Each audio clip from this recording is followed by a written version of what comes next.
So, welcome to the last part of of today, and I would like to introduce my good friend David Bloom. David, how it is spelled MacDowell? MacDowell. MacDowell, like the actor. Yeah. Okay, David Roddy MacDowell. or Malcolm. Yeah. So David is a good friend of mine for several years, but he has a long trajectory in theater. So he's a critic, theater. He's a writer, and sometimes he's a director. And he has a very unique approach to Carmilla. So you have the floor, dear David, and thank you for having this conversation with us. Well, thank you for having me. Yeah, had a lovely time last year. Wish I could, with a little bit of luck, I'll be there in person next year. Okay, a lot of luck. But anyway, just a quick word. I have adapted both Dracula and Carmilla for the stage.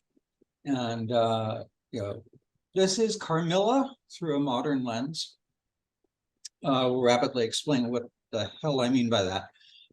Okay, since about 2011, there have been 4 major motion pictures, one web series, more than a half dozen stage adaptations of Carmilla on top of at least 4 graphic novels and at least 3 audio dramas.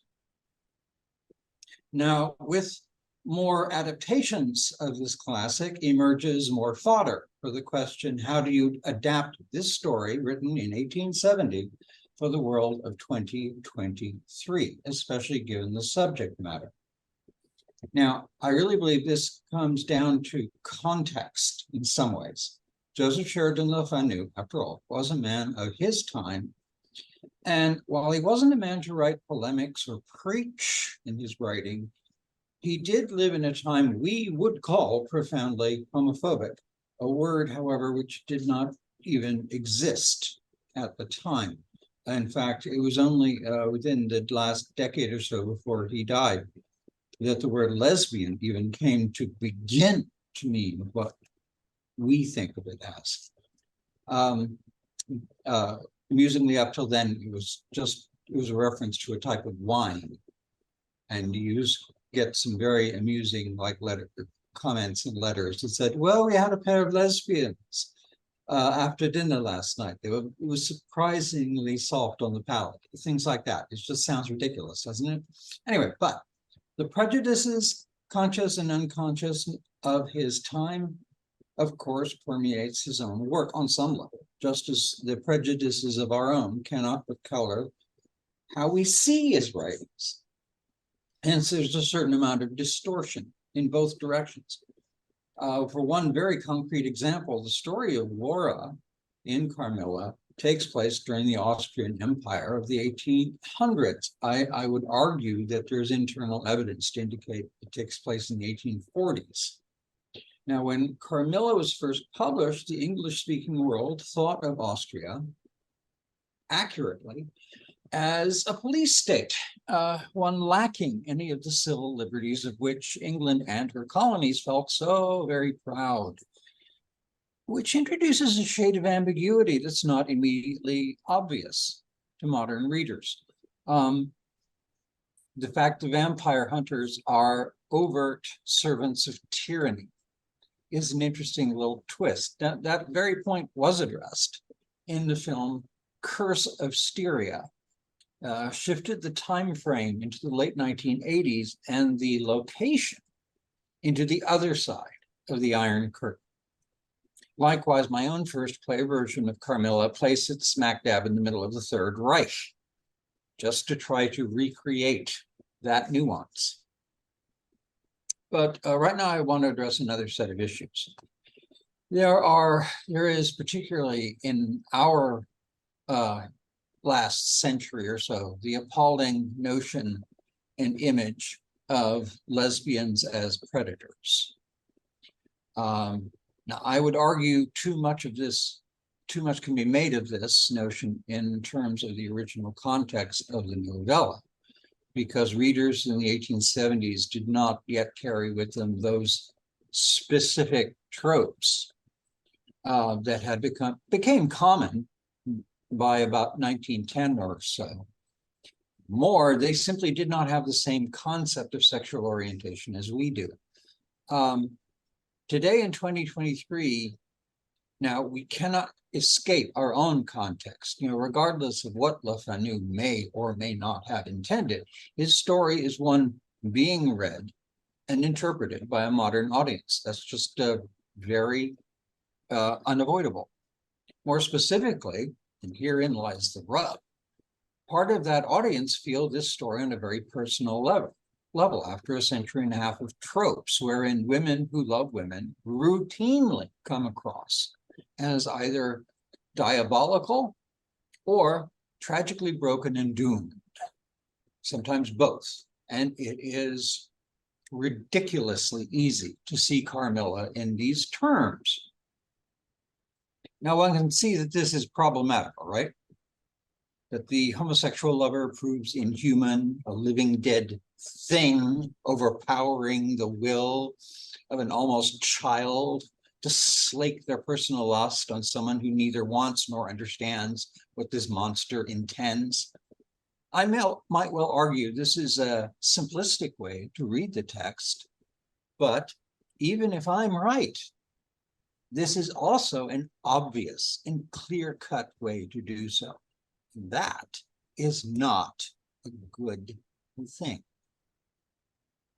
So how do you do with this narrative? How do you de-homophobize it? The bare bones of it do come across as very bigoted, after all. Yet there is something more to it, which has generated a very positive response in many an audience member who seems to be the target of the prejudice inherent in the narrative. Now that bears repeating. Here we have a story which seems to demonize lesbians, yet to which many lesbians respond positively. Bears looking at for a second. Why? One answer: better to be a monster than a victim. Now, that seems legit. Not least because it also feeds into a built-up rage in many for having been victims of persecution. Nearly every single gay individual I have ever gotten to know well, I find out, has been physically assaulted for their sexual orientation. Think about that for a second or three. So can we not all understand a bit of wish fulfillment in being a monster, in having so much power that no one who knows who you really are would dare dream of doing such a thing? It's a bit of perfectly understandable wish fulfillment. Likewise, being swept away by a mysterious older lover is the stuff of some sexual fantasies. Doesn't mean they would jump at the chance in real life, although, hey, sometimes you do. But sexual fantasies are by their very nature primitive and form only one, albeit a perfectly valid and healthy part of all our sexualities. Now, another answer to that same question. Targets of persecution often feel a certain empathy with one another, fellow targets of a rigid status quo. The vampire is literally hunted by the entire world, torch-wielding peasants and expert warriors in equal measure, both backed up by religious institutions which oppress women and anyone, even slightly queer, often with extreme prejudice. So yeah, the enemy of my enemy. But all this, interesting and valid as it is, does not really address the narrative of a predatory lesbian who is literally a monster out to corrupt and kill a teenage virgin, ignorant of what her seducer is even trying to do. So how does one subvert that? And make no mistake, I am urging we subvert it, regardless of whether Le Fanu meant to convey this kind of narrative. That is how it comes across today, promoting a vile set of lies. So let us examine how to do so. And frankly, what I'm going to do is I'm going to list some possibilities. Feel free to use them or not, or come up with your own. More importantly, I do want to note how these possibilities subvert the homophobic narrative. Now, to start, simply, what if there are other gay characters? The Canadian web series of Carmilla did this, well, with a vengeance. I mean, Laura is not a bashful innocent. She's an eager college student looking for a girlfriend. She has an overprotective love interest who is a woman, Danny, and among her best friends is a non-binary student in a not quite yet romantic relationship with her best friend, who is about as femme as one could ask for. The fact the vampire is gay makes her just one of many. Now, note part of what that makes that work. In this scenario, Laura knows her own mind. She's not being seduced by someone so much wilier than she herself could hope to be. Rather, she has a strong identity and makes her own choices. The web series did another trick in subverting that narrative, namely making Carmilla herself a reluctant vampire, a victim of someone else of far greater power and far greater cruelty. Indeed, the web series iteration of the title character isn't even seeking to feed on Laura. Rather, she finds herself with deep romantic feelings for this otherwise irritating young woman.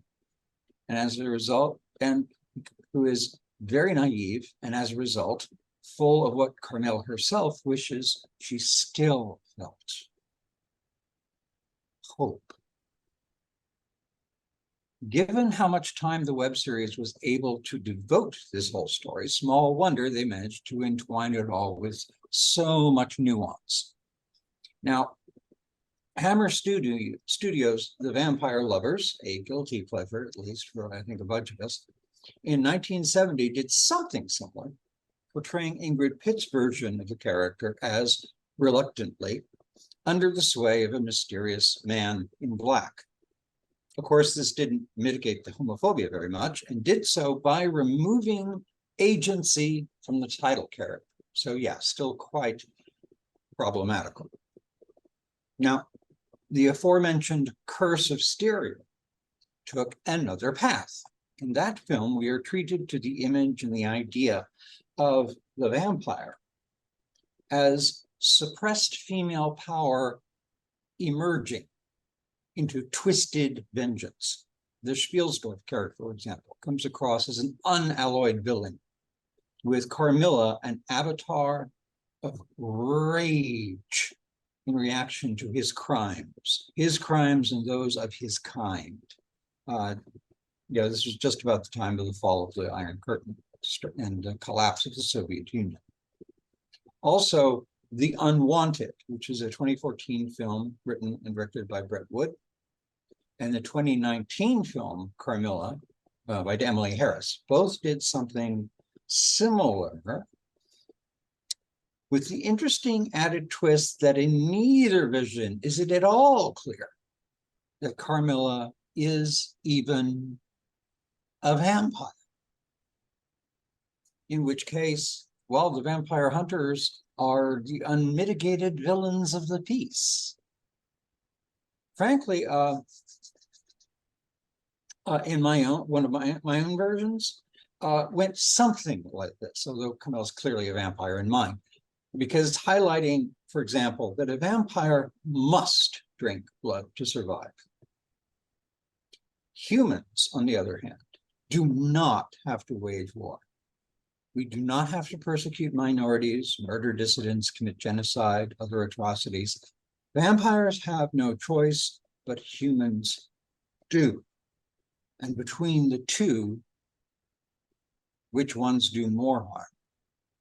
Which is, I think, an interesting nuance, and it does mitigate against the problem I grant you. Now, I grant you that one is a tad subtle, and you really have to punch a lot of buttons very carefully to make it work. Cross, and I'm speaking here from personal experience, some folks simply will not get it. But then you can say that about almost everything. Now, okay, here is another idea. What if we change the nature of vampires? What if, for example, they never have to kill in order to feed? They just don't need that much blood. Now, the web series touched on that. Carmilla did not need to kill, although she seems to be a lot nicer than that regard than the other vampires in the show. So too, there's a rather anemic, vampire detective series called Moonlight, lasted one season, no surprise. That particular series shows an inherent problem with that route, which is that the inherent internal conflict about being a vampire then kind of just evaporates. Now, I would also suggest another major way to subvert the narrative is simply making the story of Laura and Carmilla a genuine, non-toxic love story between equals. Now, this can be tricky because, of course, Carmilla is so much older. But there are ways around it, not least having our vampire perhaps be stuck emotionally at their age when they turned. Yes, this is what they did in Twilight. You can call it the Twilight solution. But there's nothing wrong with the basic idea. There's also what you might call the Dark Shadows solution.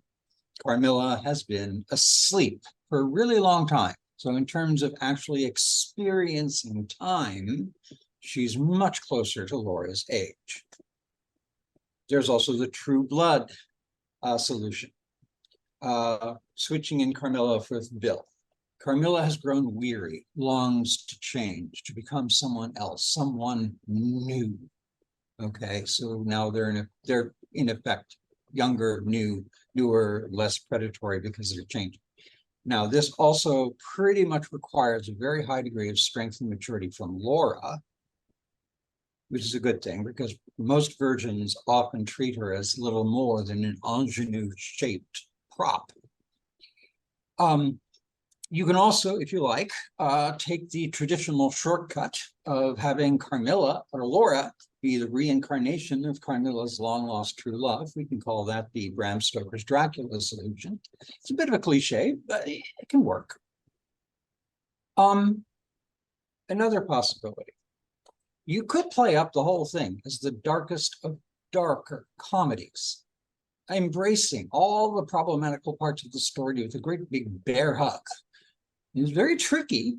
Vampire comedies usually, well, pardon the pun, but suck. And not in a good way. But as both Love at First Bite and What We Do in the Shadows can prove, they can work. Now, it would mean, diving into all this vampire tropes in the original story, then showing them as silly one way or another, or at least funny. It's tricky. Mocking ideas without necessarily mocking people. Laughing at stereotypes without in any way encouraging them, playing up humor about lesbians and vampire lesbians without at the same time heaping scorn, all of the above. It's not an easy thing to achieve. In my mind's eye, I personally savor the possibilities while finding the actual thought of writing it daunting. That's just me. Here's one I haven't seen. Let a gay woman rescue Laura from Carmilla. Rather than a bunch of withered old men gathering in committee and executing our vampire away from our narrator's delicate sensibilities, how about someone else actively rescue Laura, our heroine? Someone who is not a straight man, but a gay woman.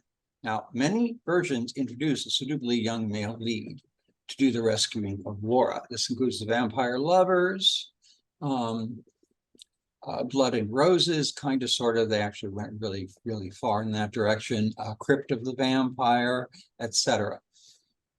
And really, that helps strengthen the whole homophobic narrative. Yet by transforming this character into another woman, one short circuits the trope, or at least turns it around. I cannot think of any version of Carmilla that does this. So the idea is totally up for grabs. Go for it. One word of warning or four.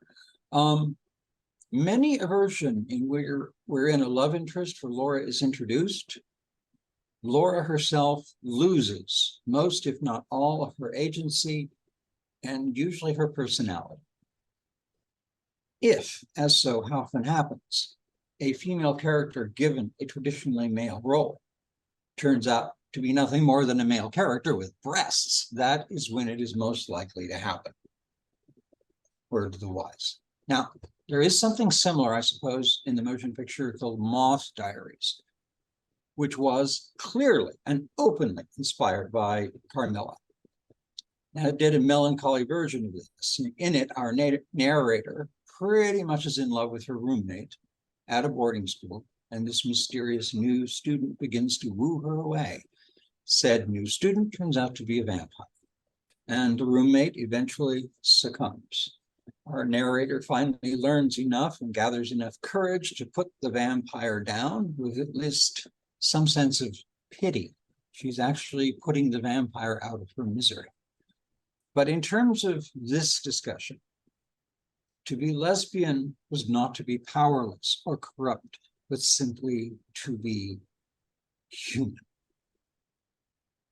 So, feel free to mix and match as you see fit, absolutely. Yet I also want to emphasize the most profound way one can and should retell this tale. Structure, despite what all the teachers and well, most of the teachers and nearly all of the books insist, structure is just a tool to be used when needed and discarded when you don't. We will most feel and experience any new version of Carmilla by making the characters as real and as complex as one's own hopes and fears, our own secret desires and deepest regrets, the contradictory polarities which make up real people, cruel and kind, wise and foolish, greedy and startlingly generous. Finding ways to subvert the obvious bigotry in the story lends itself far to is extremely worthwhile, a wonderful goal. But if you don't also make us look at these characters and feel, oh, yes,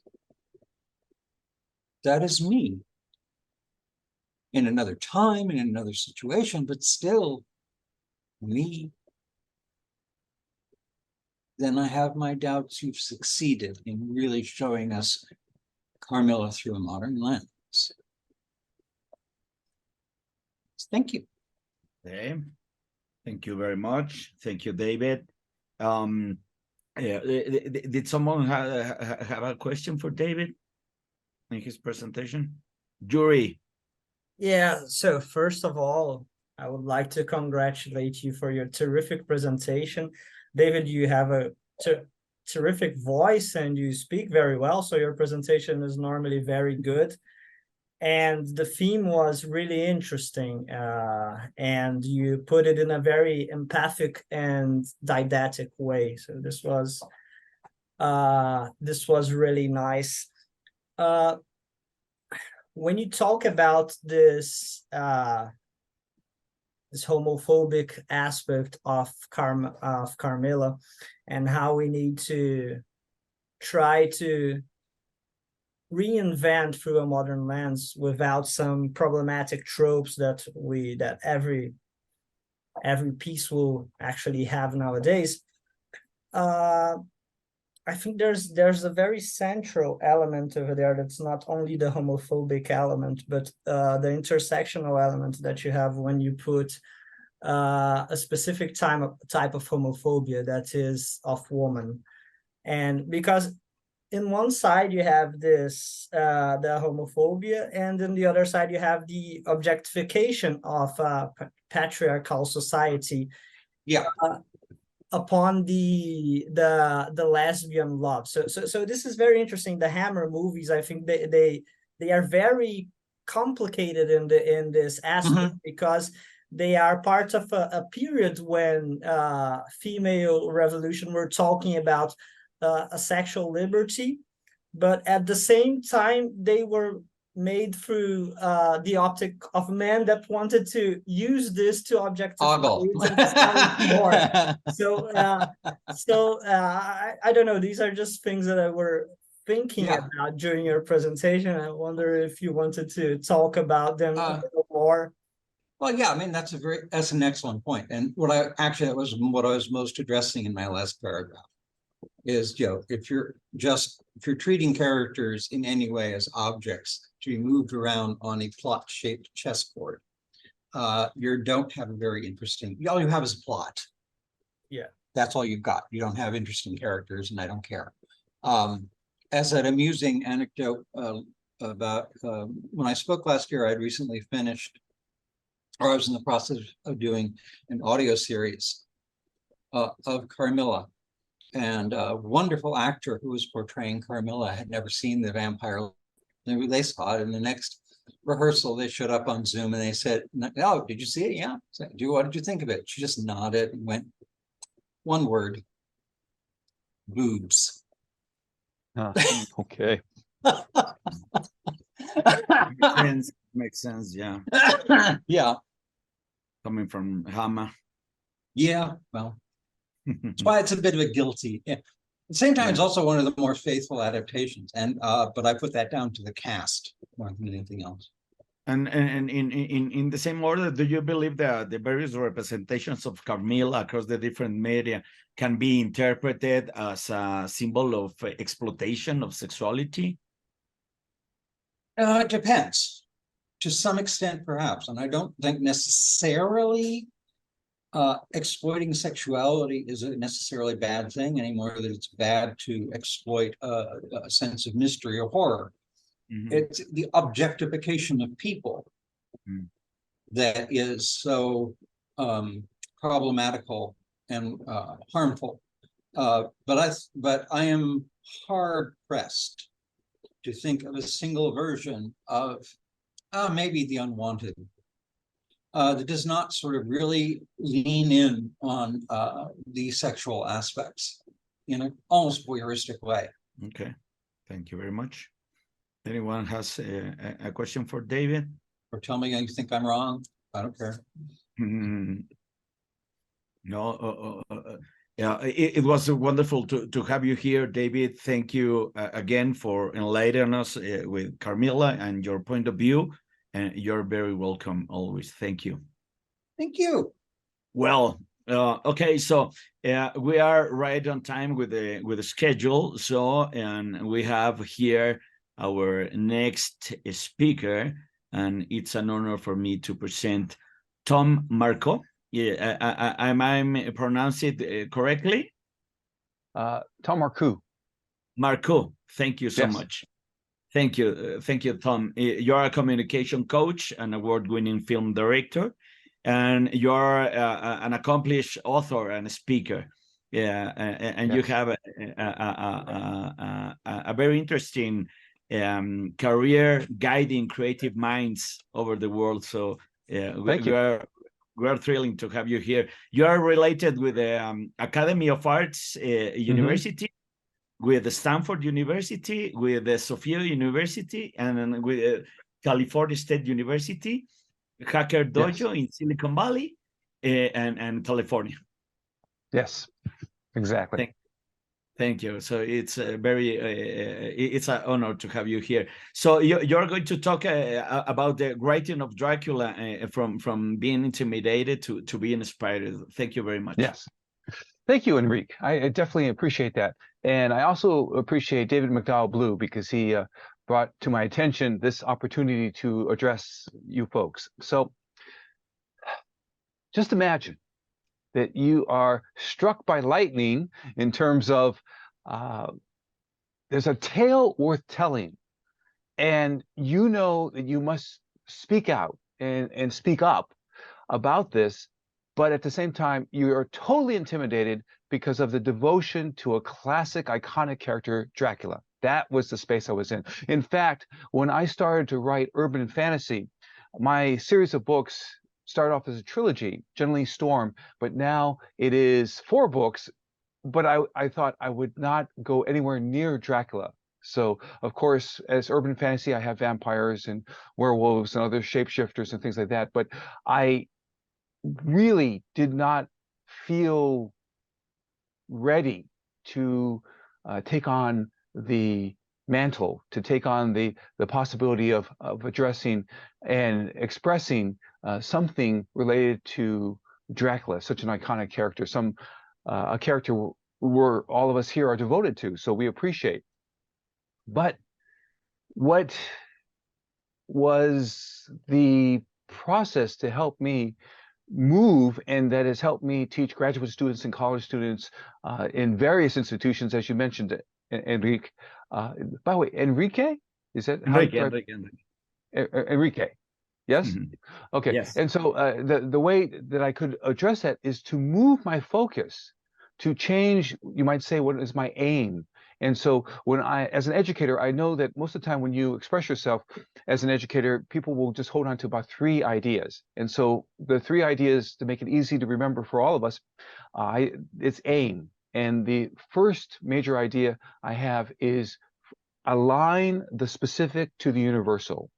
And so I have some specific quotes here from the original text of Bram Stoker's Dracula, which gave me specifics, which would give me a possibility of then getting to the universal, but to tell the tale that's worth telling.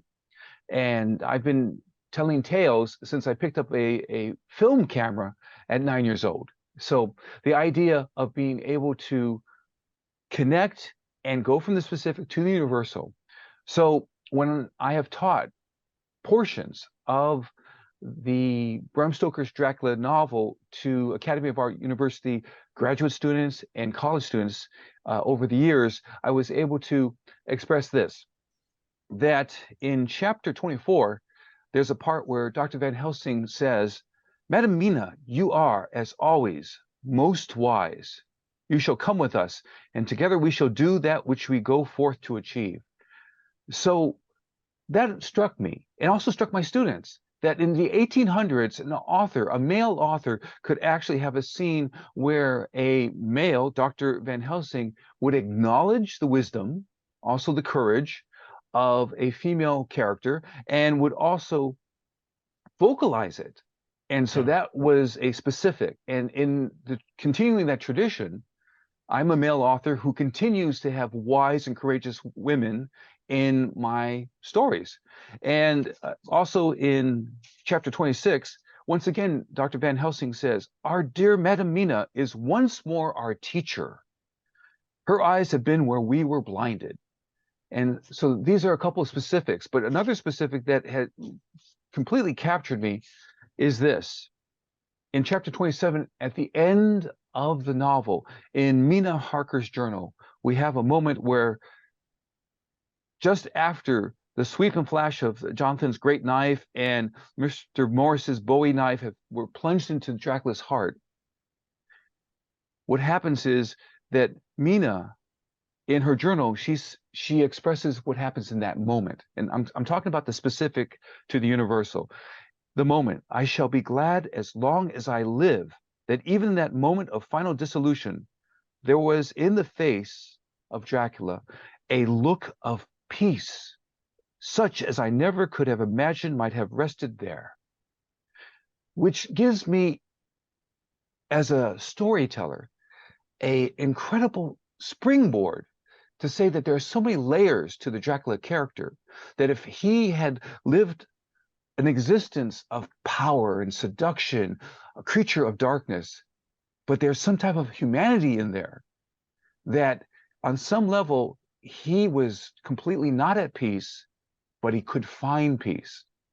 And that could be the specific springboards to my tale. And so A of aim is align the specific to the universal. And in my tale, Generally Storm Against the House of Dracula, I proposed the question, what if Dracula could be moved, once again by specifics, by a friendship so powerful that it could release him from the trope that we come across all the time with vampire stories, that he's around for centuries, and what happens? He becomes bored with life, or he becomes like a fossil. He becomes so solid and concrete in one way of living or existing. What if he could be released from that by a friendship? And what if that friendship could be with his enemy? And this is Benjamin Van Helsing, a character I created, who, of course, is a descendant of the original Abraham Van Helsing. What if he could be released? And what if this friendship would be like two friendships of mine? Once again, the specific, two friendships of mine. One friendship, a gentleman who helped me through my first three novels, three urban fantasy novels, the first in the trilogy, Gently Storm, and my other friend who is dead, and it always shakes me up, who is dead because he committed suicide. And what if the friendship between Dracula and Van Helsing, Benjamin Van Helsing, could be so profound, so deep, that Dracula would change his code of conduct, Dracula would change how he relates to the universe, and Dracula would also pay for it, because I pay for my grief because of my friend who's not in my life. This is a chapter of my life that does not have my friend who committed suicide. So could I take all of this, all these specifics, and make it a tale worth telling, and make it such that a person would be captivated by a texture of Dracula that maybe they had not thought of, but that I had thought of because of the specific of Mina Harker's journal, and on the face, a look of peace, such as I never could have imagined might have been rested there.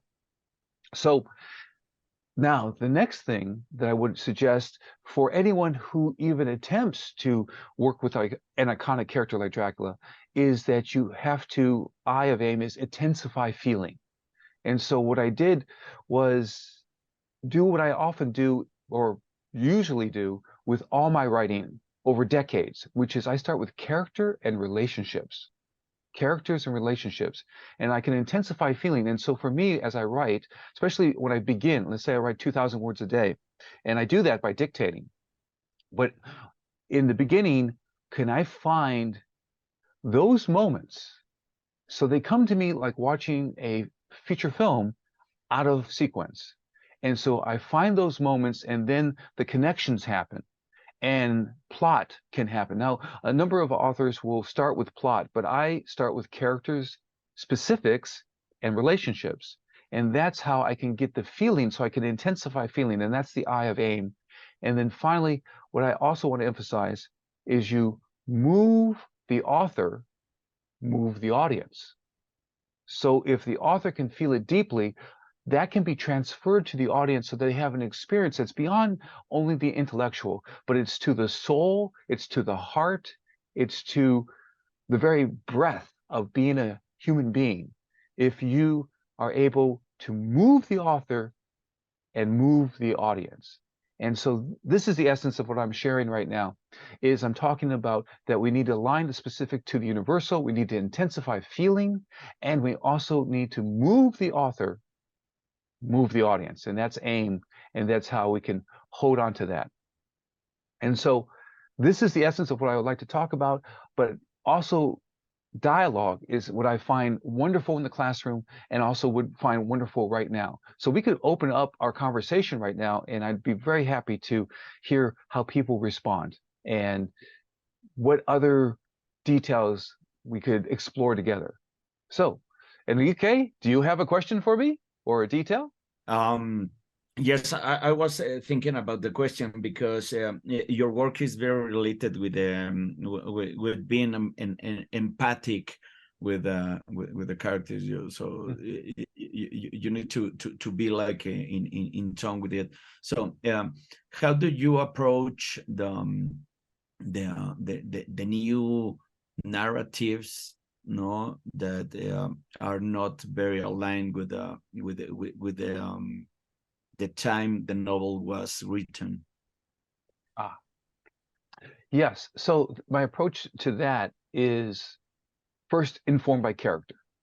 So if I start from the space that Dracula has many layers, then to me, any newer expression about Dracula, if it appeals to our current time, then I feel that it's possible that the effect can be more profound. So approaching a different time in terms of if there is, and I must admit, I have not seen the two of the recent incarnations like Renfield or The Last Voyage of Demeter. So I cannot address those two expressions, but I would hope that what they do is somehow express something that people in the moment can feel, and ideally, if it's universal, it will continue beyond the expression that happens when the film is released. For example, in my own film work, what I've once again, but and it becomes almost a chorus of what I say, is that in beginning with the character and the relationships, there are things that can carry throughout life of a person, that then art then becomes a reflection of what we experience. So as long as human beings exist, of course there'll be modifications. I've talked with a number of folks. I live in Silicon Valley. The idea of people being implanted with the internet and constant connection via some kind of electronic means has come up, and of course the role of AI and all that kind of thing. Human beings may evolve or modify, because of course everyone is glued and addicted to their smartphones and things like that. So people may modify, but as long as humans are recognizable as humans, they will feel, and as they feel, they can connect to any of the new expressions about Dracula. And I do believe that Dracula, as long as there are humans, will continue in terms of literature and expressions. And how do you feel about this new creative processes that we are living right now? Because as you well said, tools like artificial intelligence are giving us superpowers. I mean, in many ways, we are as individuals getting capabilities beyond our extension. So how do you feel about these new creative processes that we are entering? Because this is a new frontier for humanity, because the humanity has been reached a certain level because of the creativity we have created. But how about now that we are about to jump in a very high note exposure in the creativity way?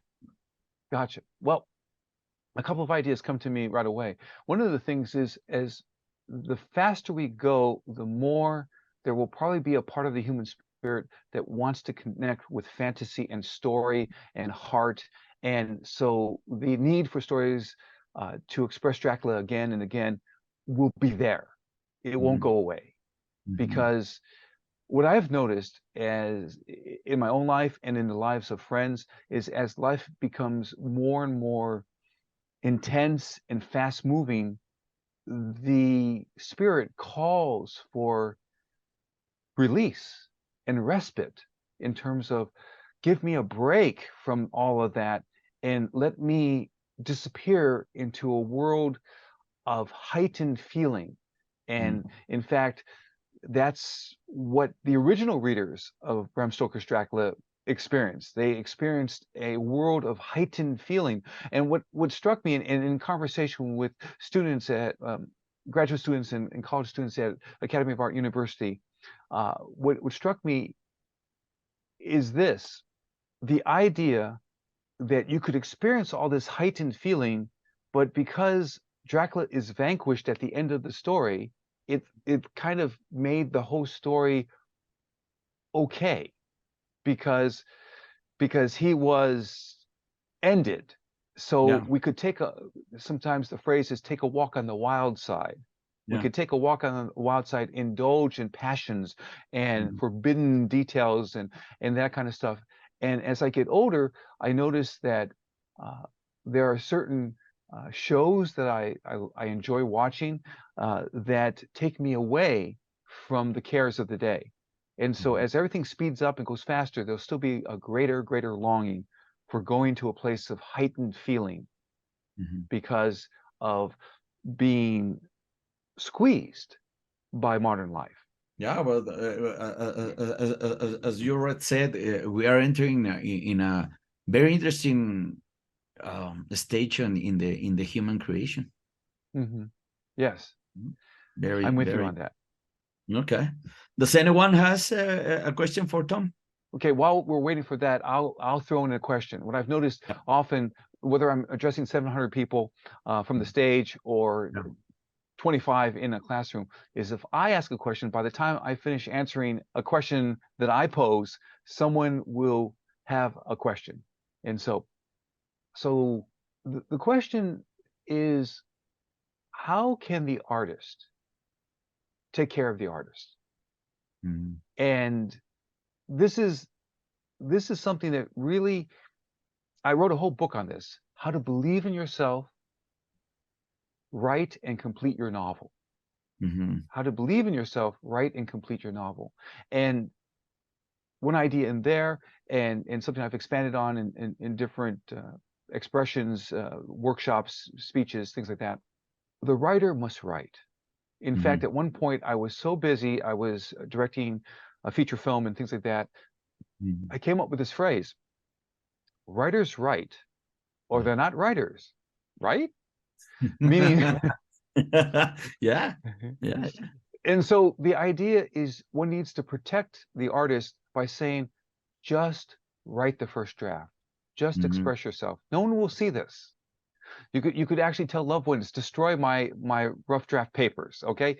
No one will see this, but you just express, because only in writing junk, garbage, do you finally Yeah. see. And the writer Stephen King pointed You this need to out, that flush it, to flush it out, the yes, system. exactly. Exactly. And you have to get it onto paper, and then you can see what you have. And also be prepared that the first 5 or 10 minutes of a writing session, you'll be looking at what you write and you'll go, this is garbage. I can't stand it. This is awful. No one should ever see. I should not even see this again. This is terrible. And that's good, because I look at my old screenplays Mhm. and I can't take it. I cannot reread my old screenplays or my old work, because you as an artist should get better. You should not like what you wrote before, because you are at a different level. But only to get to that level, you must take care of the artist. Definitely. You must take care of the artist by saying, go ahead and just write. And for those of us, like I said, the way I do it is basically because my first writing was writing for film at 9 years old. So I think in scenes. I think in terms of moments. Frank Mhm. Capra said that all you need is 3 to 4 great scenes, and then you have a film. And Yeah. so the thing is, so I write the best, most enjoyable, most powerful, most moving scenes first, Mhm. and then I put things into Elaborate. sequence. Yeah, elaborate. Yeah. Yes, and so that's how we take care of the artist. So once again, we can open the door, and perhaps someone else has a question. The last part of your speech reminds me of a book I normally try to recommend to my students in Mexico, Mm. which is called "It's Not How Good You Are, It's How Good You Want to Be," from a creative director from Britain who was called Paul Arden. He was a creative director in Saatchi and Saatchi, the advertisement agency. But it's a very simple book that help you to make peace with you, to be comfortable, no, Ah, and to empower yourself to achieve your goal. So it's kind of the same level of discussion. right, right. Once again, the name of the book is? It is called "It Is Not How Good You Are, It's how good you want to be. The author is Paul Arden. Paul Arden. with the Like Arden. A is in Arden. Excellent. Thank you so much. I read up to 52 books a year, so I love hearing you about. will read it in 30 minutes. It's very easily, but he has this way to put it in very very easy way. This kind of notions for creatives. Excellent, excellent. Well, thank you so much for that. There's Thank another you thing I want to share from my novel itself. There is, once again, specifics. There is the phrase, against the chaos, just move forward. Against the chaos, just move forward. And the thing is, and this once again goes to the idea of my continuing the tradition of a male author focusing on the wisdom of women. So there is a scene between the matriarch, Generally Storm is part of the, so we have the House of Dracula, but Generally Storm is part of the House of Angel Sword. And so, and instead of someone named Angel Sword and a male running the House of Angel Sword, it is a Chinese woman, a wise Chinese woman named Mrs. Qi. And Qi, of course, is spirit from the Chinese idea. Anyway, and so Mrs. Qi and guides Generally Storm through a meditation. And what arises from her inner wisdom is this phrase, against the chaos, just move forward. And so, and in fact, this takes us back to what we talked about, Enrique, earlier, about the idea that no matter how fast life gets and no matter how humanity evolves, and I really feel that there is going to be more and more integration of humanity with technology, and the young people, when there's an opportunity to implant something that connects us in the brain, they'll just say, thank you, I'll take it. And so the thing is that no matter, as long as humans are recognizably human, there will be this connection, this want to feel. And in fact, maybe about 10 years ago, I wrote a brief little article for LinkedIn that I placed on LinkedIn. It's a thing in the Finland. Sorry, Florian. Thank you. Okay. Sorry about that. Very good. Anyway, so coming back, so I wrote this. I thought, what would technology need? There is fear of technology taking over human beings or just exterminating human beings. I proposed a question about, should we encourage artificial intelligence to want to have mirror neurons, to simulate mirror neurons? Because my degree is in psychology. And so, and from Santa Clara University, and the detail is, if artificial intelligence has mirror neurons, then they would have an approximate, some kind of thing that's approximately like feeling. Because, and mirror neurons in humans, of course, is that if I see someone do a benevolent act, like help an elderly person across the street or something like that, the same neurons will activate in my own brain.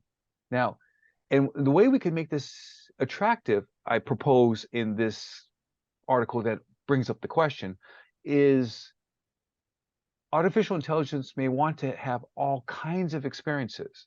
And so one way that they could have experiences would be to have some artificial form of mirror neurons.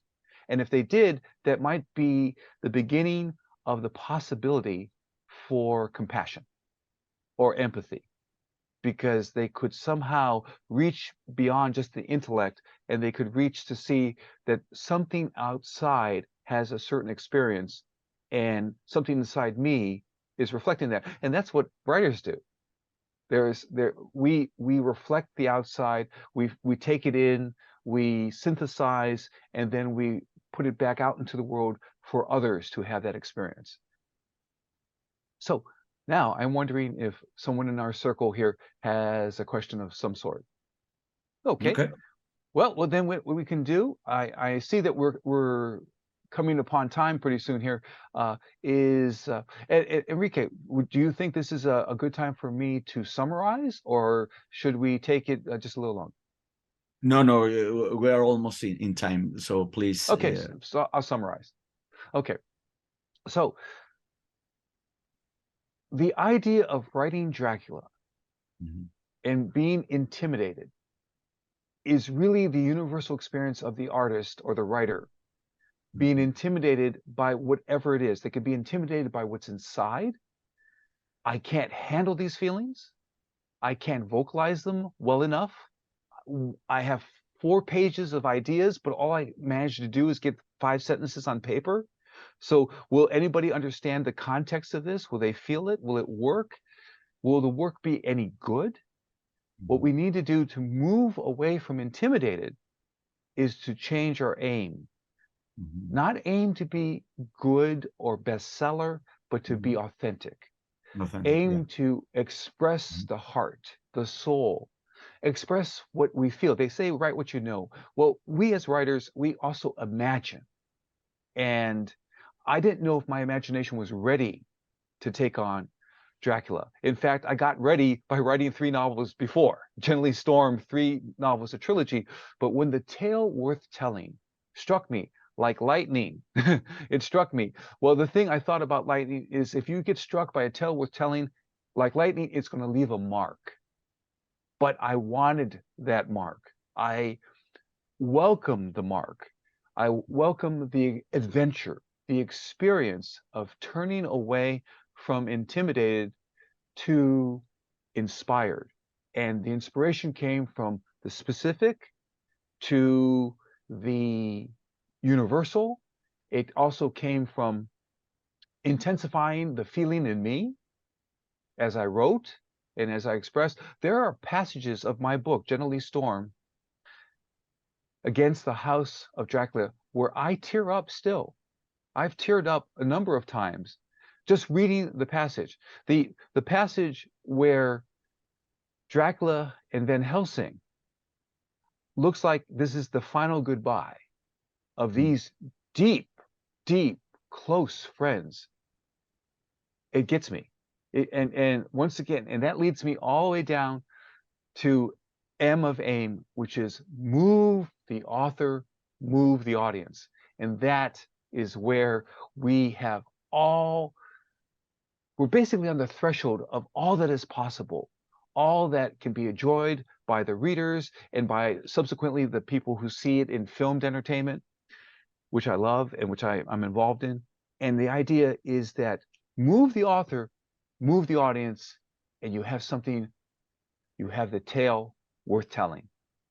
I want to thank you, Enrique, and your fellow team members who brought all of us together. Thank you very much. Thank you, Tom. Thank you, Tom. It was a great presentation, and it's an invitation to continue exploration, the creativity. Thank you so much. Thank you. It's been a blessing to do this. I'm glad. Take care. Thank you, Tom. Be well. Thank you, Tom. See you soon. Take care. Hey, guys. Goodbye. Okay. Okay. I think that. Hi, Enrique. Hi. Hello. Sorry, I'm just getting confused because I have to turn around from you all so that you can see me. So I think that it's Enrique's turn for his keynote speech, and this is the last one today, but last but not least, of course.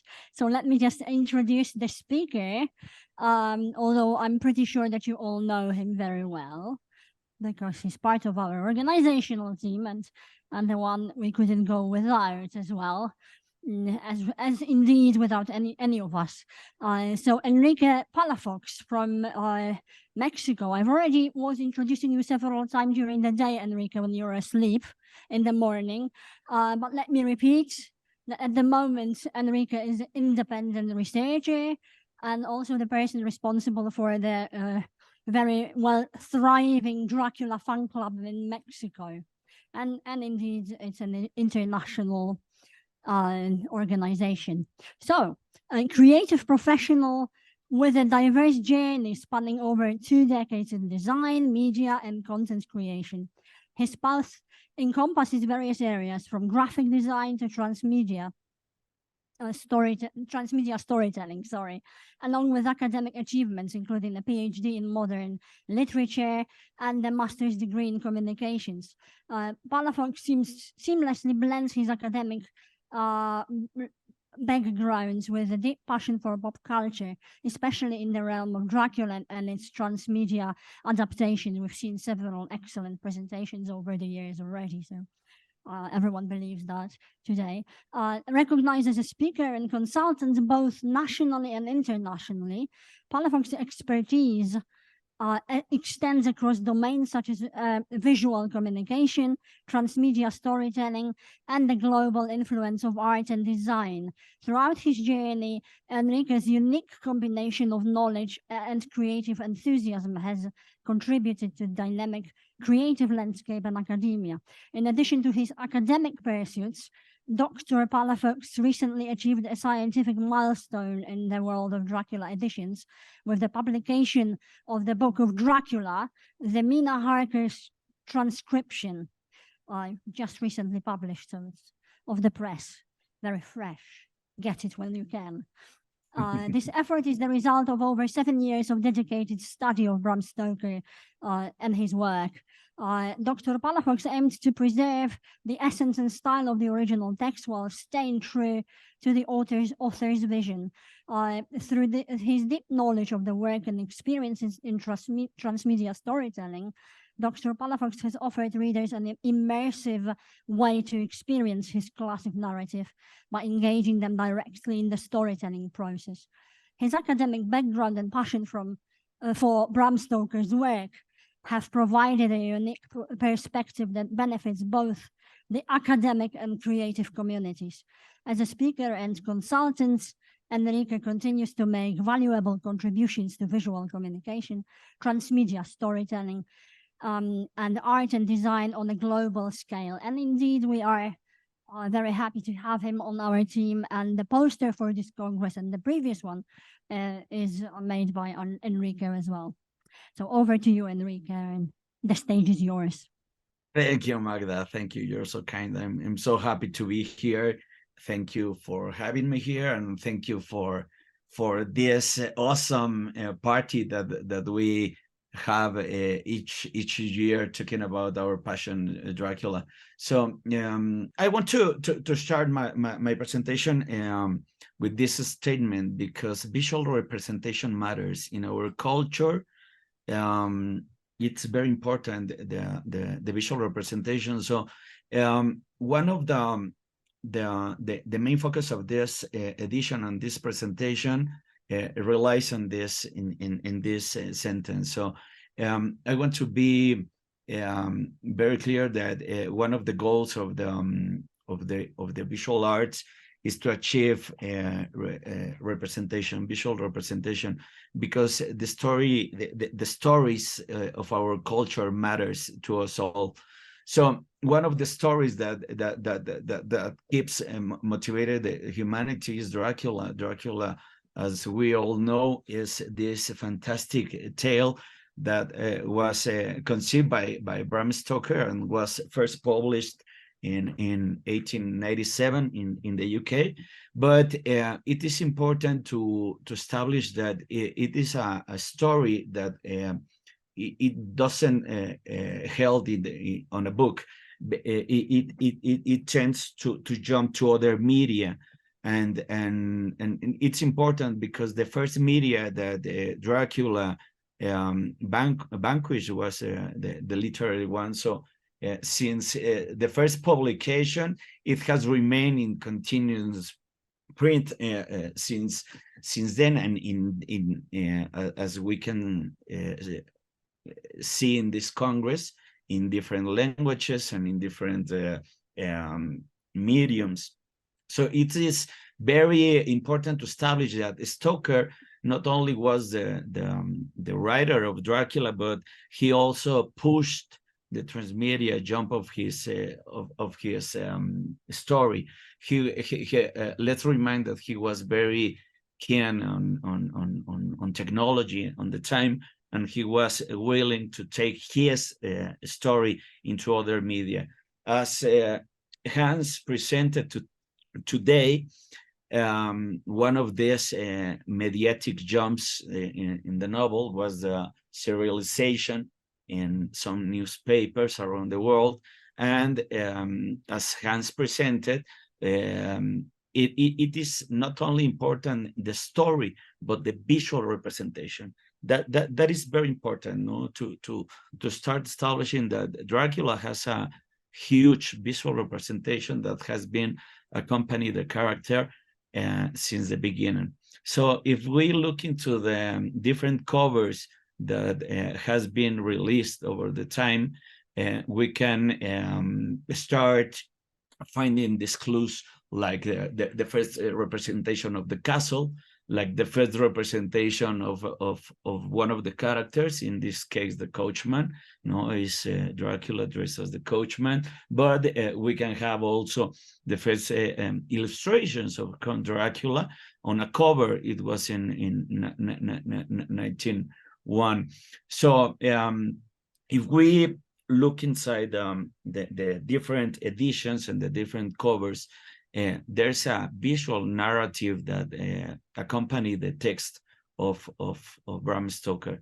In 1916, we have the first detailed illustration of the Count, and it was very related with the story. But in 28, we have a departure from this sequence of images. We have the first illustration related with a mediatic character, in this case, a theatrical character, because we need to understand that the character in theater, it was very well distinguished with the smoking, because it was a wardrobe that the magicians used to use over the stage in their presentation. So Dracula started to mold its visual representations with the mediatic manifestations of the narrative. And we have in 1931, at the same year, in the same moment, with the release of the Hollywood interpretation of Dracula, we have the first movie poster used as a cover. No, this is important because we have here a very clear transmedia process, dialogue between the narrative of the book and one of his manifestations, although the manifestation has nothing to do with the novel, or very few elements, because of the departure of adapting the novel. So this is very interesting because in 1931, Dracula by Bram Stoker started losing its own identity and began adopting the identity from the movies. As we can see in the back cover of the book, it was Bela Lugosi, very well represented as Dracula, and in the inside of the edition, we can see an illustration beside the title of the text, and we can establish very firmly that an image words more than 1,000 words. So it is very important to make it clear that in this moment, no, Dracula by Bram Stoker lost all his initiative to gain Terence in his jump to the visual narrative. It was very rapidly substituted with the image from the movies, and soon Bela Lugosi became Dracula. And in 47, we have the first edition with Bela Lugosi as a character, no, representation in the cover.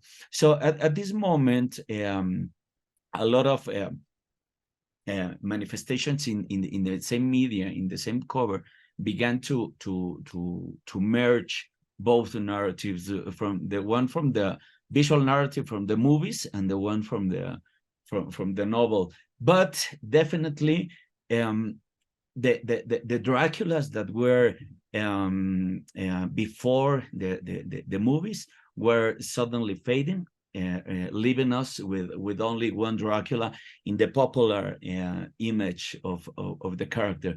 So it is very important to establish that the visual narrative has fostered this perception that in some way the Dracula in the book is the same one as the Dracula in the movies.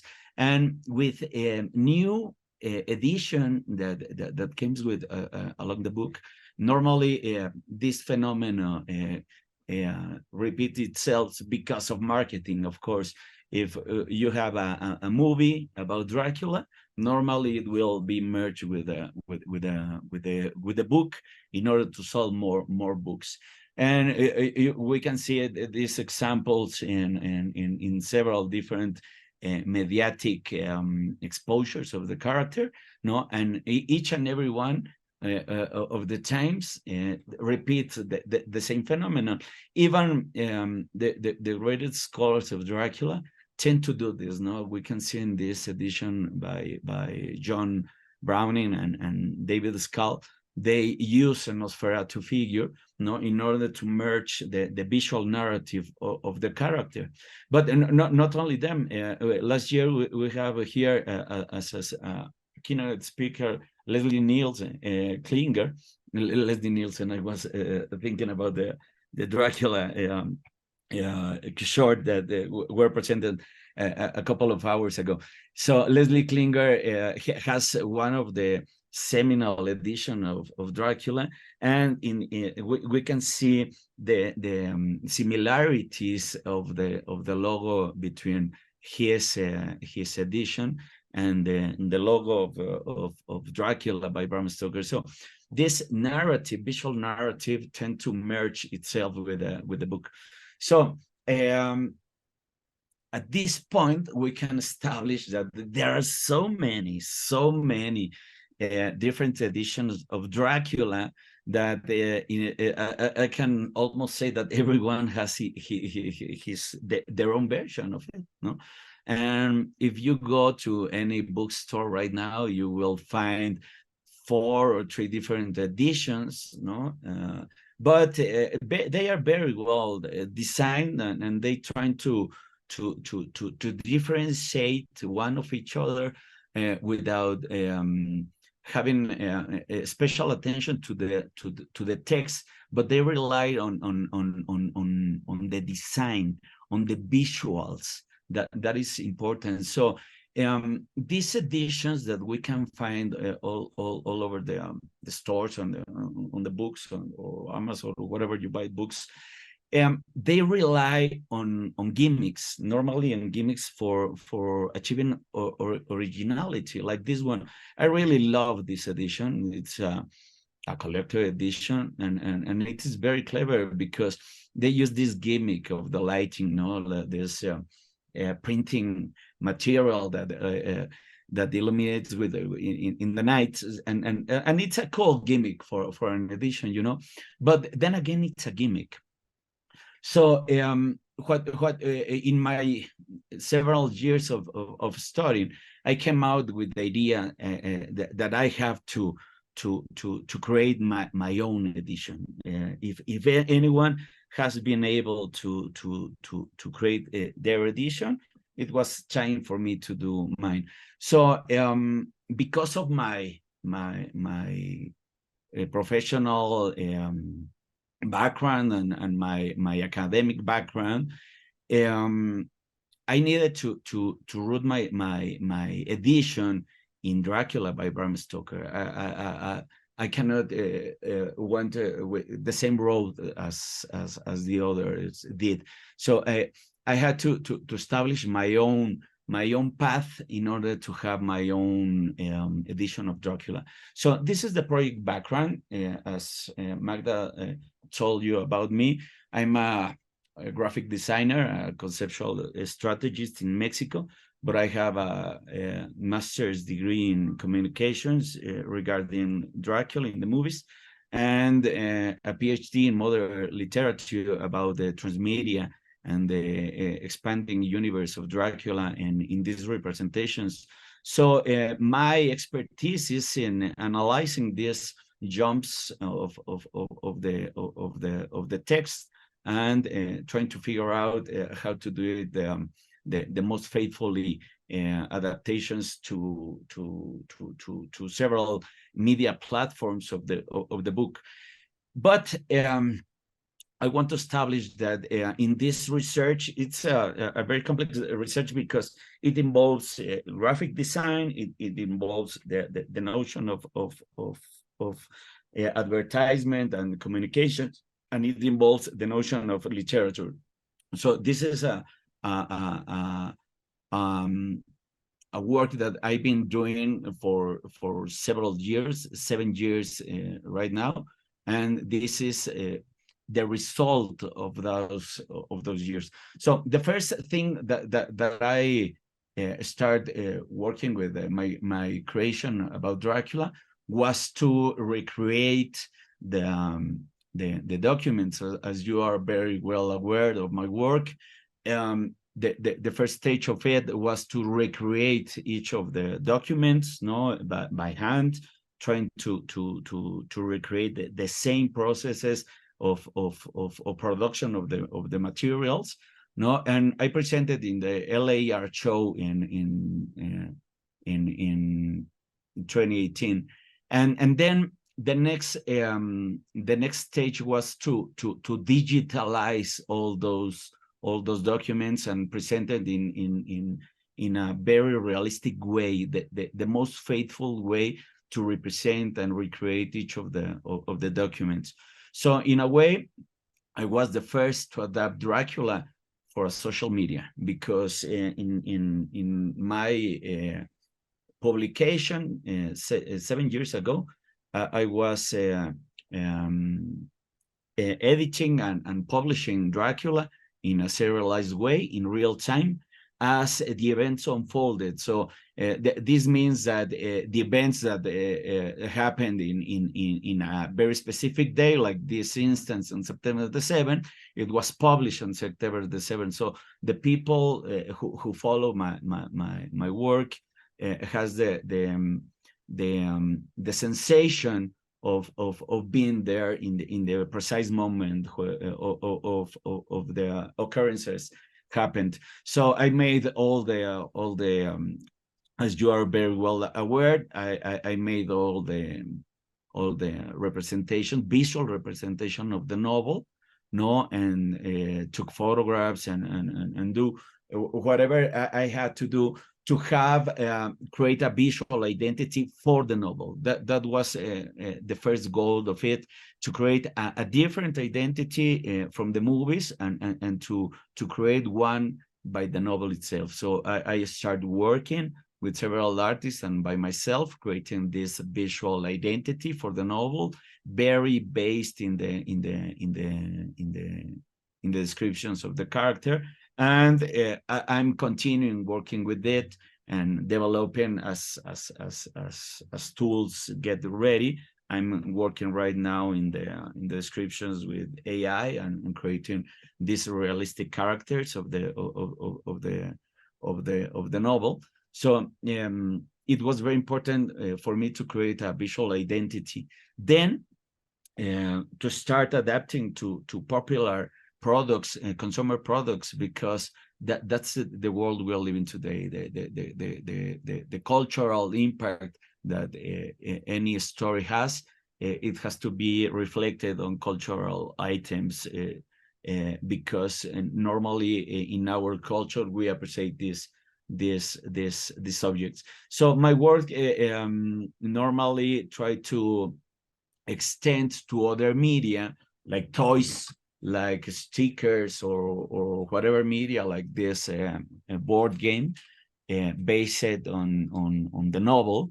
And my work has been faithfully represented the novel into different medias. It doesn't matter if it's a product, it doesn't matter if it's a social media or whatever. So the next logic step in my investigation was to publish my own edition. but it has to be very, very close to my concept, and this concept, I want to talk about this in this presentation. So my inspiration for this concept are two mediatic instances, of course. It has to be from the media. First of all, it was this amazing book. It is a joke of a book. It is called "All Work Makes Jack a Dull Boy," like you know, this character from The Shining, no, Jack Torrance, that in the movies he is writing a novel, but in sometime in the movies, Wendy, his wife, has a look to his work, and it's a very psychotic work of typewriting. He repeats itself one time, another, and someone very clever published this book, and it was a joke for me, but it was a very fun joke. So I acquired it, and it is so stupid because you have this book with the same repetition of what you see in the movies, and I was laughing about it because in a way I held in my hands the work of Jack Torrance, so it connected me with a character in so many ways that not of my books about the Shining connected me with the tale. So that was very amazing for me, the power of this transition. The other mediatic manifestation I had is the Blair Witch Project, this film that tells the story of three missing students, and that we get to find someone found the lost footage of these guys, and we get as an audience to see what happened to them. That is very important for me as a researcher for media, because in so many ways that breaks the fourth wall. You get immersed in the same narrative because you are part of the narrative by seeing this footage. So those are the antecedents for my edition. So I got realism as a concept. No, I developed realism as a concept, tried to make Dracula as real as possible, and that was very easy to do because Bram Stoker did the hard way. Bram Stoker didn't wrote about fantasies. Bram Stoker didn't wrote about things from another world or think about his imagination. He wrote about reality. He thought he wrote about things that he knew, no, the places he knew, people that he knew are very related with the character development, and of course the media. The media is very important. So realism was the first premise for my edition, because it has to be rooted on reality, in the same ground of Bram Stoker. So as Dracula is an epistolary novel, it's very easily to be translated into documents, because they are documents. I mean, you are reading letters, you are reading newspapers, you're reading that kind of documents that can be very easily materialized. And I, as a graphic designer, it was a very huge opportunity and a huge challenge to reproduce each and every one of the documents. So I devoted myself in this obsession to create and recreate every detail in the most authentic version. And I established this project, which was the origin of the edition I'm presenting to you today, because this was the idea to reproduce all the documents in an edition. So I launched this Kickstarter campaign in order to gather the funds, and to reproduce all the funds and all the documents, and present it in a very unique way to the reader. So I was obsessed with this idea, because you need to understand that I came from the creative process, and also to be creating with Dracula for me is like a drug. You cannot stop. So fortunately, I didn't get the foundings, and this is important in the process, because I needed to step back and go back to the text, and look for answers. And this was very important, because first of all, I needed to take ownership of the mythos, and the first thing to do that was to translate the text. It took me 7 years. It was I have never embarked in a so long time-consuming effort, but it took me 7 years to translate it as faithful as I can to Spanish, because in Spanish there are a lot of edition in Spanish, but most of them are translated or copied from the original Spanish version, which was published in 1937. So many of the words are old, many of the words are not relatable with the text, and many of the words doesn't make sense at all, because the way Spanish has evolved, it doesn't make sense at all, and some of the names that the translators use in Spanish are clearly wrong. So I had to translate the entire text, and it took me 7 years to achieve this translation. It was complemented, of course, with my PhD studies. It was complemented with my knowledge of the novel, my knowledge of Bram, my knowledge of what he wanted to write. So it's a meticulous translation of the text. I can definitely assure you that it is the most close to the original one. So while translating, it was very important, because it was so meticulous. And while translating, I became aware of one fascinating theme that makes me turn down the road that I was pursuing in trying to reproduce all these documents, because almost at the end of the novel, in the morning, early morning of the 3rd of October, I found this.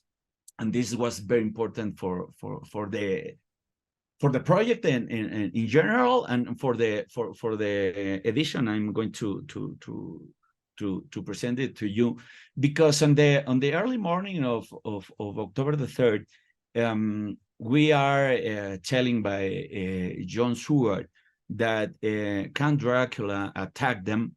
It was the night that Renfield lost his life, by the attack of the Count.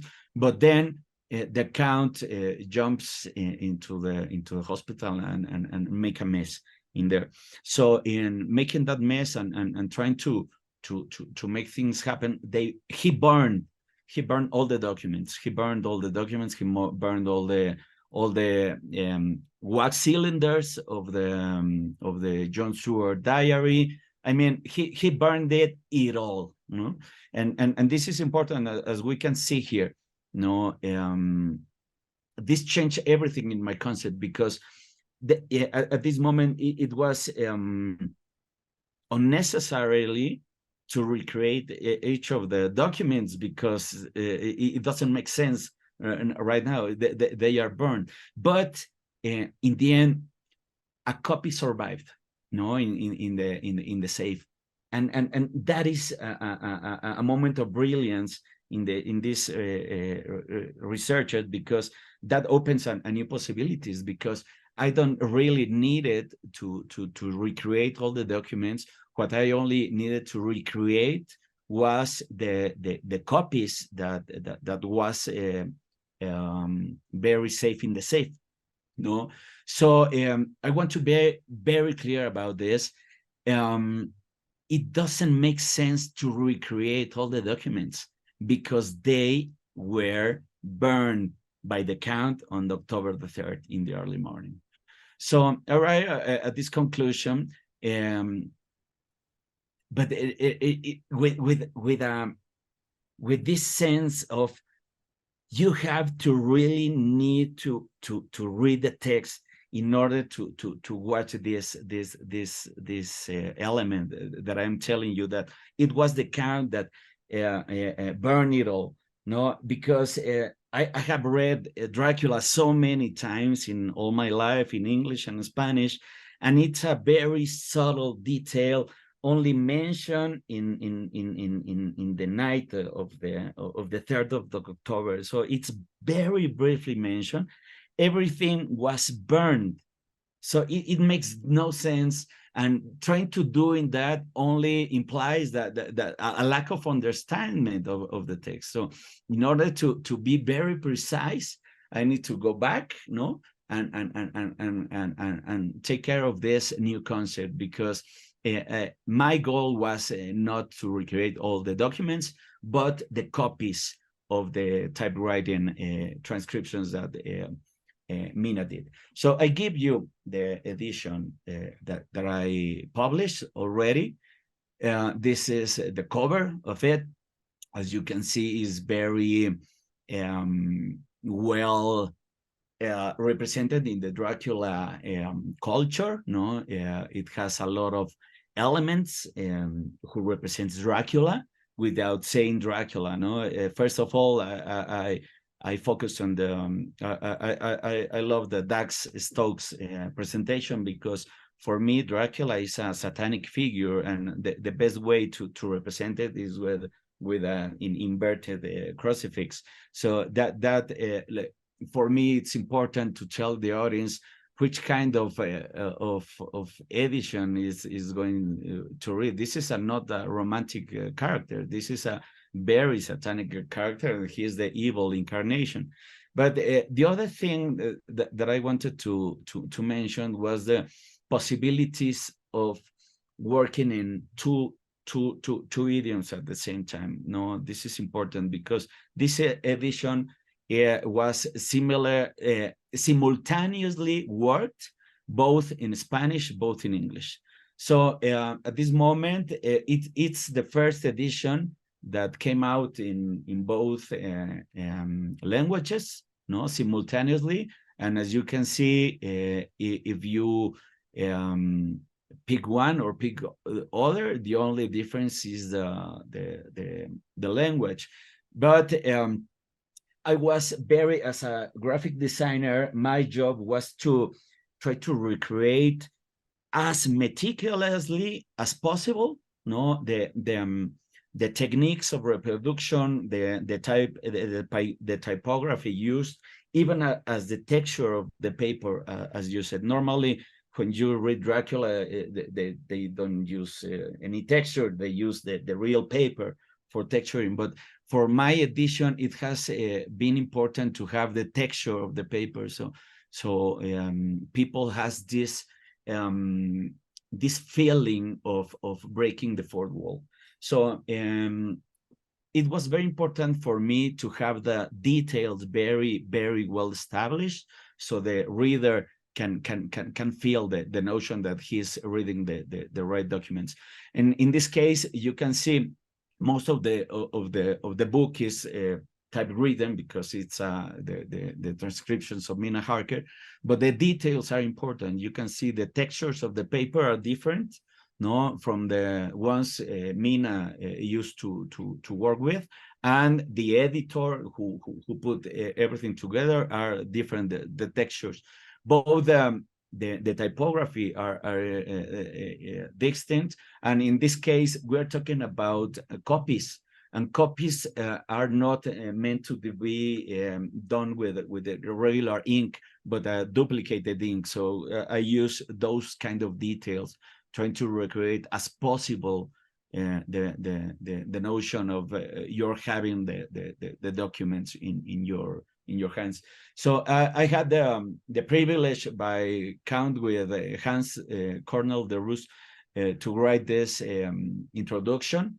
I was very honored that he took interest in my edition, and as you can see, both of them are practically the same. No, these are mirror one of each other. No, both in the length, because this translation is very related with the original one. So length and design are basically the same. And I put a visual narrative that accompanies this edition. Whenever the count entered the place, something happened in your paper, like this one, who you can see the drop of the tears of Mina, because she was very sad, writing about the death of Lucy. So I took the liberty of putting some extra Easter eggs in order to be more related with the text, you know. So as you can see, whenever the count entered the scene, no, the paper goes darker, no, the goes like molded, no, like very, like you don't want to be there, because of this feeling that you get. And as you can see, I was very meticulous about recreating the ink, no, of the reproductions, and to put this realistic thing in the novel. No, you can see when Mina is crying. No, when you can see when somebody drops blood. I mean, this is a liberty that I took. But this is the death of Renfield, for instance. No, it's very messy. It's the only messy and bloody thing in the narrative. So it has to came out with the copies at this moment. No, and of course, this is important. There are two different typewriters in the story, as it is very well established.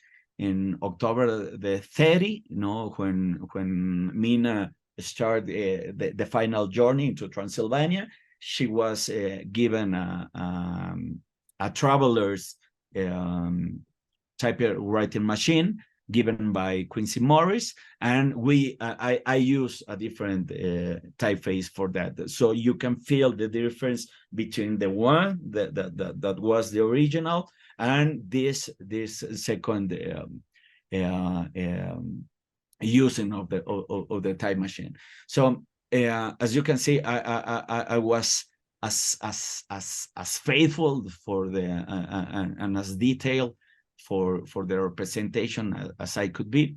And I want to close my presentation today with what I consider is the impact and the significance to having the Mina Harker transcripts in this stage. So first of all, this edition for me is noteworthy because it's a different kind of edition. It is not only the text, but it's a visual narrative. No, you are having in your hands the real document, so you are interacting with the documents. And as you can say, it's very obvious when one typewriter is used and the other is changed, and that kind of things helps you in understand the text. It gives you more tools to understand the text, and it is more clearly written.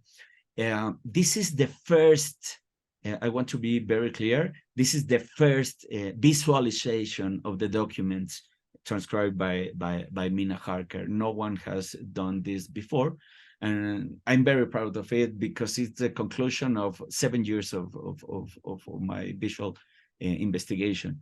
So with this edition, it's important to establish that the reader breaks the fourth wall. No, it become part of the narrative. No, as you as a spectator of the Blair Witch Project, you are part of the narrative. No, in this scenario, you are not only a reader, but you're a part of the narrative. It's an extension of the narrative of Bram Stoker. So this unique edition definitely is very faithful to the text. No, is by the book. No, and done by someone who actually loved the books and loved the reality of the book, and that is the way it has done, and it offers a fresh perspective and understanding of the text of Dracula. Definitely, I can tell you, I have never read Dracula this way before. No, I have read Dracula so many years, more than 100 times. No, I read it 4 or 5 times a year because of my work. So it's a huge amount of reading of Dracula. So I can establish that this is a very different feeling of the text, no, whenever you read the text in this edition. And finally, it's available in both Spanish and English. I don't have any recall of any other edition all over the world that has to be in both languages at the same time. Normally, it took time to be translated, but at this time, the edition was worked in parallel ways. So, in order to conclude, I want to tell that this edition definitely offers very distinctive features for the reader, and that's it. You can follow my work in my social media. I have a YouTube channel which I'll gather all the presentations in this Congress. You can search it like El Libro de Drácula, which is the book of Dracula in Spanish. That's our site. We have also the store, which is called El Libro de Drácula, the book of Dracula. It's on Etsy, and you can find all the documents published in real time each year in my blog, which is called The Book of Dracula. You can find it both in English and in Spanish in ellibrodedracula.com. So thank you very much. It was an honor to be here presenting this edition with you guys. Thank you very much, Enrique. That was really good. Well, you've got the applause from the room as well, although I must say that it's already 9 p.m. and the students are gone, but we're still here and listening to you. Yay! So thank you very much for that. That was brilliant. Thank you. It has been a long day for you guys. Yeah, well, and for everyone who's, although probably the morning shift is already gone to bed. So yes, Enrique, congratulations for the wonderful presentation. It's as always fantastically presented visually, but we didn't expect anything else. And I had the book in, well, not in my hands, but on my computer screen. And now that you've explained the whole process, it looks even more amazing. So thank you very much for doing that. I think it's brilliant, and that so many years went into such a wonderful product. It's really, really, well, you're very devoted to it, and that's fantastic. Right, so I think that we have some time for questions, discussions, guys. And I'm looking at the camera. I have no idea what's happening behind me, but I believe that people on Teams maybe have something to say here. So over to you guys. I have not actually a question. I just wanted to make an observation. It was excellent to see this work, Enrique, because we met each other in the first edition that you participated of Children of the Night. So it's the first time I see our presentation, and we can see the process that is taking. And I think you came to solutions for problems that you had that are incredible, and you developed products that are very interesting as well. So I just wanted to congratulate you and give you this feedback that it was very interesting to see this process of your research and how it came on together now with so many possibilities and so many results. Thank you, dear Yuri. I didn't want to sound repetitive of myself, but as you well understand, and I appreciate it, it's a progress of a 7-year work, no, and this is the result. So thank you for noticing. Anyone else? Miguel has his hands raised. Miguel es de casa, es mexicano. Un fuerte abrazo, querido. Oh, that's a Mexican gang. A Mexican. Mexicans are taking the Congress, guys. Beware. Well, we have lots of Brazilians here as well. Okay, Miguel. Thank you so much, Enrique. Obviously, your best background is a visual, no? You are working as the graphic designer and something like media in Dracula's things, and I know that you are working with support some more people who loves Dracula in Mexico.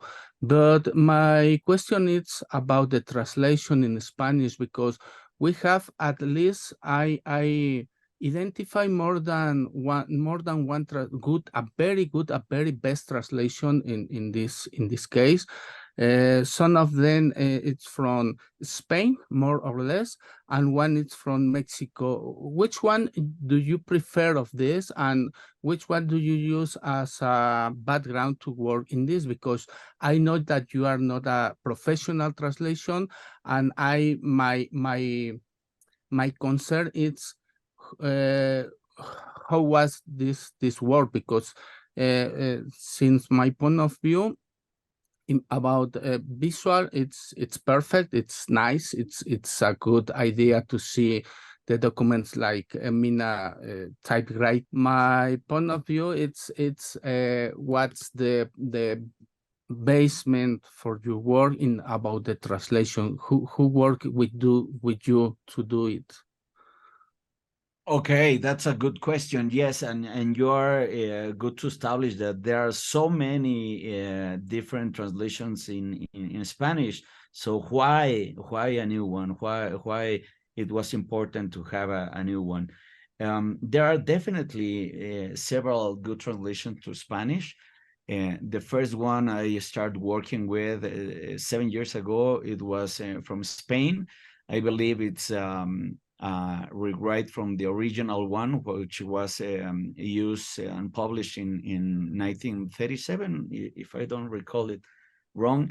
And normally the translations that we see in Spanish are, as you will establish, from Spain and from Argentina, because both of them has a very huge publishing background. In Mexico, it's very sad that we don't have so many publishing companies that can bet to an original translation. So they normally recreate another translation and buy the rights of it. So in order to answer your question, the first thing to motivate myself to make a new translation was to have ownership of the text. I cannot use someone else's text, so I needed, for copyright reasons, to translate it myself. As you well said, I am not a professional translator, but in this point of the technology that we are, I can tell you it is no longer necessary, as there are no longer necessary a lot of all the works in the human spectrum. So sorry about it. Sorry. Yeah. Until he return, and I want to share. I don't know if somebody else over there are from Mexico or from Spain or Argentina, but I don't think so. I don't think so. I think you two guys are the only ones. Okay, but Before you say what you want to say, let me just, because we had the conversation last year, and you were recommending the book that was written, the Dracula book written in Mexico. I've read it, sir. You read it. It's so nice. The travel to the eyes of the salt. You read it? Yeah. Yes, I have. Yes, after the conversation that we had last year. Yeah. Okay. Very good. That book is very important today because of the releasing of the last voyage of the Demeter. Yeah, and finally, the translation you made in support to internet tools or something like this. At the end, I use artificial intelligence in order to edit it, but I took like 5 years of translating. It was a very long process. I didn't do it everything at once. It was a long process of translated, but at the end, it was edited with AI. So I took advantage of the tool, and the most accurate thing that I can give you is working in parallel, both of them. So I was able to copy the essence of the text and translate it very accurately. So I didn't use a foundation for my translation. This is not a whitewashing of anything, whatever. This is a very original translation, and very related to the original, even in the type of the number of characters, as if you compare both of editions, they are the same pages, and it's very similar. Okay, yeah, it was my question. Obviously, for me, the best translation it's made in Mexico. Which one? Yeah, this one. El Fondo de Cultura. I don't recognize the cover. Can you? Thank you, Miguel. Yeah, it's a very old edition. It's made for Conaculta. Wow. Conaculta is it's the best from the government.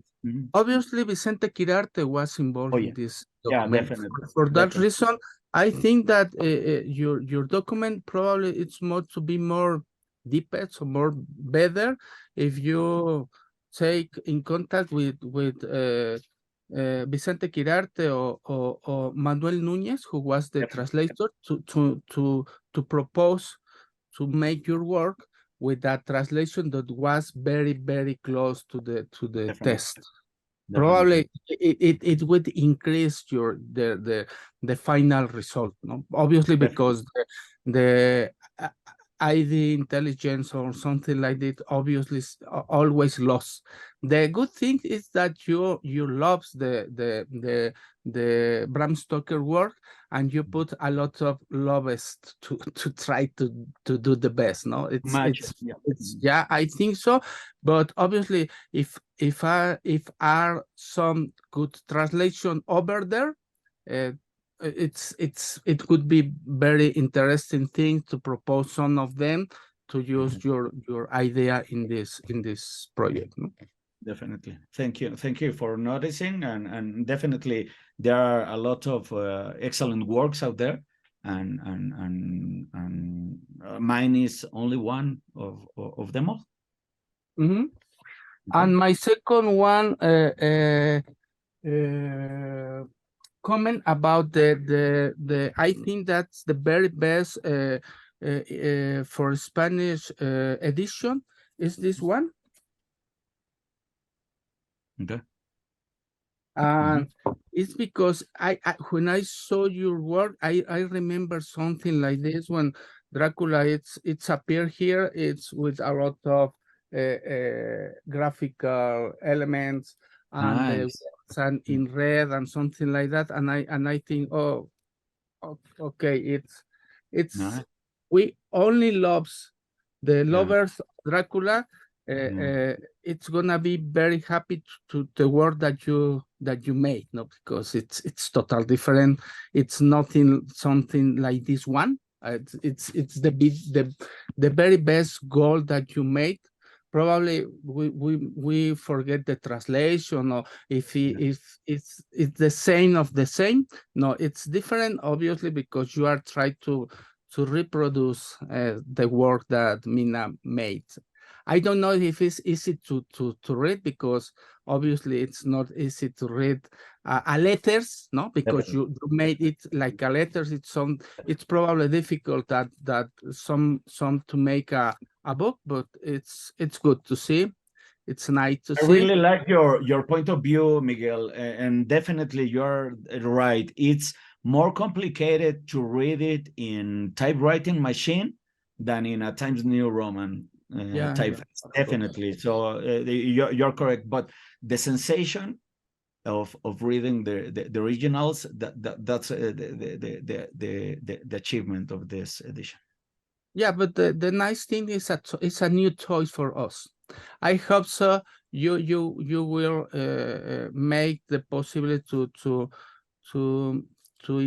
it's only in electronic way. Right now. So you make something like I don't know, Physical edition. Yeah, physical edition. It would be better for us. Definitely. I'm working on it, and you can count on it. Very Congratulations, and try to be close with that guys. Obviously, I know that Vicente Quirarte is a very rock star, and it's difficult to speak with him, but it's not impossible. Yeah, definitely. Thank you, Okay. thank you, and thank you for being here. And as a Mexican Enrique, I believe that we have one comment from the room yet. Wonderful. Yeah, and oh, sorry. Right, I'll just come to the thing. Turn around. Enrique, I just wanted to say, I mean, the courage you faced in actually putting that work together is amazing. And I take the whole point about the typewriting and the face changing the whole nature. It isn't a comment or a question as such. It's just that you reminded me of something I came across in the very earliest days of CD-ROMs. And I was at the University of East Anglia, was being taught by a chap called Alan Lloyd Smith, who was an American studies person who produced, I think, one of the first academic CD-ROMs on Arthur Miller's The Crucible, whereby you went through the text in real time, but there were click points at which you could draw down, you know, documents about Salem witch trials, portraits of people involved, maps, and so on and so forth.